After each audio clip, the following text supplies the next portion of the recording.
Fee బకాయిల వెంటనే విద్యార్థుల పొట్ట కొడుతున్న చంద్రబాబు నాయుడు ప్రభుత్వం, విద్యార్థుల పొట్ట కొడుతున్న చంద్రబాబు నాయుడు ప్రభుత్వం, ఫీజు బకాయిల వెంటనే, విద్యార్థుల ఫీజు బకాయిల వెంటనే, డౌన్ చంద్రబాబు. బాబు ఏంటి వాళ్ళ అడావుడి? పోలీసులు ఎందుకు అడ్డుకున్నారు? మీరు చట్టబద్ధంగా వెళ్ళారు. శాంతియుతంగా కలెక్టర్ గారికి ఒక రిప్రజెంటేషన్ ఇచ్చి ఏదైతే కూటమి ప్రభుత్వం చేసిన అన్యాయం, ఫీజు రీయింబర్స్మెంట్ బాగా డబ్బులు ఇస్తామని చెప్పని, తల్లికి వందనం ఇస్తామని చెప్పి, నిరుద్యోగ భృతి ఇస్తామని, మా జగన్మోహన్ రెడ్డి గారు 17 మెడికల్ కాలేజీలు కడితే అవన్నీ గారా ప్రైవేటీకరణ చేసే విధంగా ఈరోజు కూటమి ప్రభుత్వం ముందుకెళ్తాను. వీటికి నిరసనగా ప్రభుత్వానికి వ్యతిరేకంగా ఈరోజు ఒక రిప్రజెంటేషన్ ఇస్తే అడుగడుగున పోలీసులు ఎందుకు ఆపాల్సిన అవసరం ఉంది? ఆపాల్సిన అవసరం శాంతియుతంగా వెళ్తాం. మాజీ ఎమ్మెల్యేలని మంత్రులుగా పనిచేస్తున్నాను కదా నెట్టివేసి, మహిళల్ని నెట్టివేసి, విద్యార్థులుగా నెట్టివేసి ఎందుకు అంత అవసరం వచ్చింది? ఇవన్నీ గారా ప్రజానికం గమనిస్తున్నారు. జగన్మోహన్ రెడ్డి గారి నాయకత్వంలో ఏ రోజైనా ఇలాంటివి జరిగిందా? ఏ రోజైనా ఒక్క విద్యార్థిని రోడ్డు మీదకి వచ్చారా? ఏ మహిళన్న రోడ్డు మీదకి వచ్చిందా? ఈరోజు కూటమి ప్రభుత్వంలో అలాంటివి జరుగుతున్నాయంటే ఇచ్చిన హామీలన్నీ గారా దొంగలో తొక్కి మోసం చేశారు.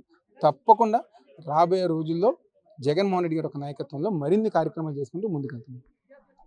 మొత్తం కూడాను ఆంధ్రప్రదేశ్లో ఫీజు పూర్వపేరుతో వైఎస్ఆర్సీపీ పెద్ద ఎత్తున ఆందోళన చేపట్టింది. ఈ నేపథ్యంలో విజయవాడ ఎన్టీఆర్ జిల్లాకు సంబంధించి మేజిస్ట్రేట్ జిల్లా కలెక్టర్ కార్యాలయం వద్ద ఉద్రిక్తత పరిస్థితులు నెలకొన్నాయి. మనతో మాట్లాడితే విద్యార్థి సంఘం నాయకుడు ఉన్నాడు. ఏందన్న హడావుడి ఏంటి? ఎందుకు ఆపారు? అసలు రచ్చ ఏంటి? ఫీజు పోరు గురించి పోలీసులు ఎంత ఓవరాక్షన్ చేయాల్సిన పని? ఈరోజు శాంతియుతంగా పోలీసులకి ముందే అనుమతులు లేఖలు పెట్టి మా పార్టీ జిల్లా అధ్యక్షులు అవినాష్ గారి ఆధ్వర్యంలో ఈరోజు జిల్లా కలెక్టర్కి కార్యాలయాల వరకు ర్యాలీలు నిర్వహించాలని ముందస్తు అనుమతి కోరితే ప్రభుత్వం పోలీసుల ద్వారా బారికేడ్లు ఏర్పాటు చేసి రాకుండా వైఎస్ఆర్సీపీ నేతలు, విద్యార్థులు రాకుండా, యువకులు రాకుండా అడ్డగించి చాలా దుర్మార్గంగా వ్యవహరించారు. ఇది యువత పోరు విజయవంతంగా జరిగింది. అన్ని కలెక్టర్ కార్యాలయాల ముందు ఫీజు బకాయిల్ని ప్రభుత్వం తక్షణమే విడుదల చేయాలి, నిరుద్యోగ భృతి 3000 ఇస్తామని హామీ ఇచ్చి నిరుద్యోగులు తీవ్రంగా దగా చేసింది. ఇది యువత విద్యార్థి వ్యతిరేక ప్రభుత్వం. నిరుద్యోగ భృతి ఇచ్చేంత వరకు, ఫీజులు ఇచ్చేంత వరకు రాష్ట్ర వ్యాప్తంగా వైఎస్ఆర్సీపీ పెద్ద ఎత్తున ఉద్యమిస్తుందని హెచ్చరిస్తున్నాం. చెప్పండి ఏంటి అలా జరిగింది ఫీజు పోరు? కొత్తగా కూడా పోలీసులు అడ్డుకున్నట్టున్నారు. ప్రజలందరికీ అర్థమైందండి. ఏమన్నారు? మీటర్ను ఎవరైనా నొక్కుతారన్నారు. మీటర్ నొక్కడానికి ఎంత కష్టపడాలో, ఎంత దమ్ము ఉండాలో, ఎంత ధైర్యం ఉండాలో, ఎంత చిత్తశుద్ధి ఉండాలో, విద్యని ఎంత మేరకు పేద ప్రజలకు అందజేయాలో ఆ మీటర్లోనే ఉంది అన్నారు కదా. మరి ఎందుకు నొక్కలేకపోతున్నారు మీరు? గుంతలు పుడుస్తూ ఉన్నారు, రోడ్లు కాదు. మీరు పేద బలహీన వర్గాల కుటుంబాల్లో గుంతలేస్తున్నారు. ముందు వీటిని పూడ్చండి, తర్వాత చూద్దాం మిగతాయని. ఖచ్చితంగా 40% ఓట్లు ఉన్నటువంటి వైఎస్ఆర్ కాంగ్రెస్ పార్టీ ప్రజల తరపున పోరాడుతుందని ఖచ్చితంగా తెలియజేస్తున్నాం. దమ్ముంటే మేట నొక్కండి, దమ్ముంటే ఈ కుటుంబాల్లో ఉన్న గుంతలు పూడ్చండి, వీళ్ళందరినీ నిలబెట్టండి. వైఎస్ఆర్ కాంగ్రెస్ పార్టీ తరఫున జగన్మోహన్ రెడ్డి గారి ఆదేశాల మేరకు ఇది డిమాండ్ చేస్తారు. జర్మనీ ఎప్పుడు వెళ్తున్నారు వైసీపీ వాళ్ళందరూ? జనసేన అధినేత జర్మనీ వెళ్ళిపోమన్నారు.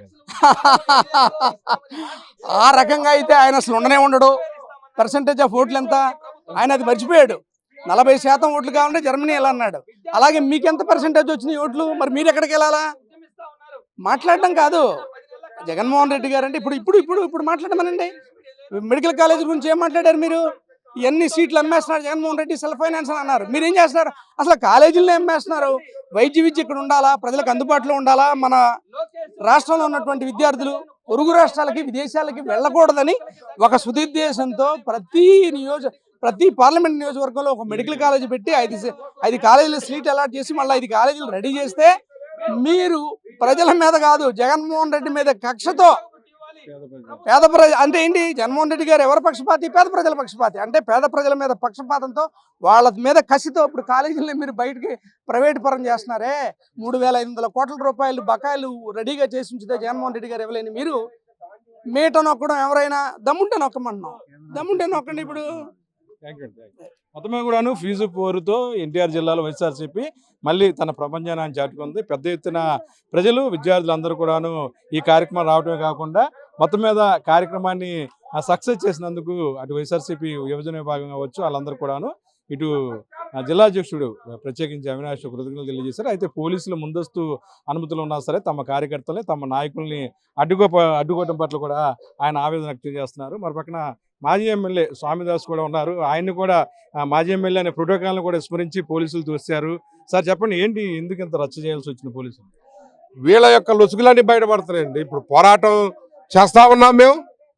ఏదైతే జగన్మోహన్ రెడ్డి గారు పిలిపించారు, నిరుద్యోగుల పక్షాన యువత పోరని పిలిపించారు, విద్యార్థి ఫీజు పోరని పిలిపించారు. ఆ పిలుపుకి విద్యార్థి లోకం మొత్తం కూడా కదిలొచ్చింది, యువత మొత్తం కూడా కదిలొచ్చింది.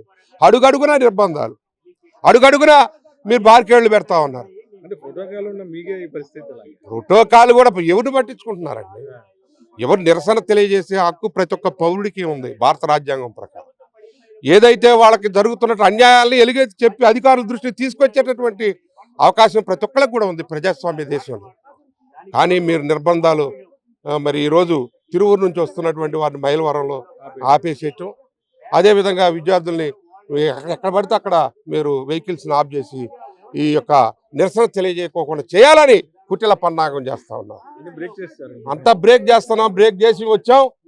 ఈరోజు ఈ పోరాటం ఇంతటితో ఆగదు. ఇది ఆరంభం మాత్రమే, ఇది అంతం కాదు. కూటమి కుటిల ప్రయత్నాలు మొత్తం కూడా వమ్ము చేసి రేపు కూటమి ఇచ్చినటువంటి తప్పుడు వాగ్దానాలు ఏదైతే ఉన్నాయో, మీరు మేనిఫెస్టోలో చెప్పిన ఉమ్మడి మేనిఫెస్టోలో చెప్పినటువంటి, నేను కాపలాదారుడుగా ఉంటున్న పవన్ కళ్యాణ్ ఎడిపోయాడు. ఆయన ఒకప్పుడే చేగువేరా, ఇప్పుడేమో సనాతనం. అసలు నీ సిద్ధాంతం ఏంటి? నీ ఏది రాద్ధాంతం చేస్తున్నావు? ఏ ప్రాతిపదిక నువ్వు మాట్లాడుతున్నావు? ఈరోజు సనాతనం సనాతనం సనాతనం గురించి నీకు తెలిసినా? మనుధర్మ శాస్త్రం చదివావా?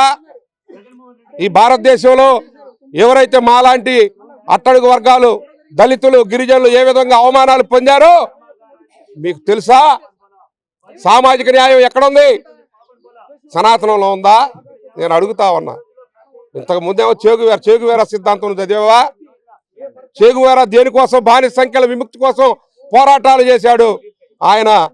ఆయన ఎక్కడ క్యూబాలో చేసినా, అంగోలాలో ఎక్కడ చేసినా కానీ ఆయన పోరాటాలు చేశాడు. మరి నువ్వు ఆయన్ని ఫోటోలు పెట్టుకొని యువతను ఆకర్షించి ఓట్లు వేయించుకొని నేను కాపలాదారుగా ఉంటానని మరి ఈ యొక్క వీళ్ళు అమలు చేయకపోతే నేను బాధ్యుడని చెప్పి హామీ ఇచ్చినటువంటి పవన్ కళ్యాణ్ గారు ఎక్కడికి వెళ్ళారు? అడగాల్సినటువంటి సమయం వచ్చింది. అందుకనే ప్రశ్నిస్తా ఉన్నాం. మీరు ఏది చేసినా ఈ పేదల పక్షాన జగన్మోహన్ రెడ్డి గారి నాయకత్వంలో వైఎస్ఆర్ కాంగ్రెస్ పార్టీ పోరాడుతుంది. మీరు ఇచ్చినటువంటి తప్పుడు వాగ్దానం మేము ఆ రోజే చెప్పాం. రాష్ట్రం ఆర్థిక ఇబ్బందుల్లో ఉంది, మేము ఒక 500 పెంచుతాం, 4000 కూడా పెన్షన్ ఇవ్వలేము, నిక్కచ్చిగా జగన్మోహన్ రెడ్డి గారు ఉండదున్నట్టు చెప్పారు. మీరు అలవి కాని హామీలన్నీ కూడా ఇచ్చేసి ఈరోజు అమలు చేయలేక ప్రజలను నిర్బంధిస్తున్నారా? దీనికి జవాబుదారీతనంగా ఉండాల్సిన మీరు అబద్ధాలతో ఎంతకాలం నెట్టుకొస్తారో అది మేము ప్రజల్లో తేలుస్తాం. ప్రజల్ని సమాయత్తం చేస్తున్నాం, పోరాటాలు చేస్తాం. ఇప్పుడు 10 మాసాలు అవుతుంది. ఏమి అలగబెట్టారనేది మేము అడుగుతా ఉన్నాం. థ్యాంక్ యూ అండి. మొత్తమే కూడాను ఆంధ్రప్రదేశ్లో వైఎస్ఆర్సీపీ చేపట్టిన ఫీజుపూరు విజయవంతమైంది అన్న. 2 ముక్కలు ఏదైతే ఫీజుపూరు సంబంధించి పోలీసులు అడ్డుకున్న తీరు, మాజీ ఎమ్మెల్యేలు అడ్డుకున్న తీరు, ప్రోటోకాల్ విస్మరించి కార్యకర్తల మీద దాడి చేస్తున్న పోలీసులపై ఉద్యమాలు చేస్తే అడ్డుకుంటున్నారని కాగ్వాలు చేసినటువంటి చంద్రబాబు నాయుడు ఇవాళ ఫీజుపూరు ఉద్యమం చేస్తా ఉంటే ఏం పెట్టుకున్నారు, ఎక్కడ పెట్టుకున్నారు మీ తలకాయలని అడుగుతున్నాం. మేము అడుగుతా ఉన్నాం. ఈ ప్రభుత్వం వ్యతిరేకత వస్తూ ఉంది, కనపడతా ఉంది. అందుకే ఫీజుపూరు ఉద్యమం రాష్ట్ర వ్యాప్తంగా జరుగుతోంది. జరిగేటువంటి కార్యక్రమంలో ఆహ్వానించండి. నిన్నటికి నిన్న హైకోర్టులో స్పష్టంగా చెప్పింది, సోషల్ మీడియా మీద కానీ ఇతరత్ర కానీ వాక్ స్వాతంత్రం ఉన్నది. ఎవరిని బూతులు తిట్టాల్సిన అవసరంలా స్వతంత్రంగా ఉండి ఉద్యమాలు చేస్తుంటే వాటిని కట్టేలు చేసేటువంటి అధికారం నీకు లేదని హైకోర్టు కూడా చురకలేస్తే ఇవాళ వీళ్ళు చేసేటువంటి పని ఎమ్మెల్యేలను ఆపటమో లేకపోతే మా ఓటు వాళ్ళని ఆపటమో అనేటువంటి జరిగింది. కాబట్టి మన తర్వాత పంపించినప్పటికీ కూడా అది వేరే సంగతి. కానీ తీసుకునేటువంటి నిర్ణయం తీసుకునే తీరు కరెక్ట్ కాదు. అందుకే అన్నం ఉడికిందా లేదా అని చూడండి, 2 మెతుకులను పట్టుకుంటే తెలిసిపోద్ది. 9 నెలల పాలనలో చెబితే సిగ్గుచేటు. విద్యార్థులు రోడ్డు మీదకి వచ్చారు, మహిళలు రోడ్డు మీదకి వచ్చారు, ఆశా వర్కర్లు వచ్చారు, ఉద్యోగులు, కార్మికులు. ఇదే కాదు, చెబితే సిగ్గుచేటండి. ఎన్నడూ ఈ దేశంలోనే ఎక్కడా కూడా చాలా కాటి కాపర్లు ఉద్యమం చేయడానికి వచ్చారంటేనే ఇంతకంటే ఈ ప్రభుత్వం మీద వైఫల్యం ఇంకేదైనా ఉంటుందా అనేటువంటి అడుగుతున్నాం. అందుకే ఈ ఫేజ్బుక్ సంబంధించి 18,885 కోట్ల రూపాయలు రిలీజ్ చేసినటువంటి జగన్మోహన్ రెడ్డి గారు అయితే ఆరాకొరా రిలీజ్ చేసిన మీరు. అందుకని ఇది పెంచండి, వాళ్ళకి సపోర్ట్ చేయండి అని కూడా ఈ సందర్భంగా తెలియజేస్తాం. మొత్తమే కూడాను ఫీజు పోరు కార్యక్రమం విజయవంతమైన నేపథ్యంలో వైసీపీ శ్రేణులు అందరూ సంతోషం వ్యక్తం చేస్తుంటే మరి పక్కన పోలీసులు అతిగా వ్యవహరించారని చెప్పుకున్నాను మాజీ ఎమ్మెల్యేలు ఎవరైతే ఎన్టీఆర్ జిల్లా వైఎస్ఆర్సీపీ అధ్యక్షుడు దేవినేని అవినాష్ మండిపడుతున్నారు. వీడియో జర్నలిస్ట్ ఆసిఫ్తో కలిసి మెగానైన్ కోసం అబ్దుల్ అలీం, కలెక్టర్ ఆఫీస్.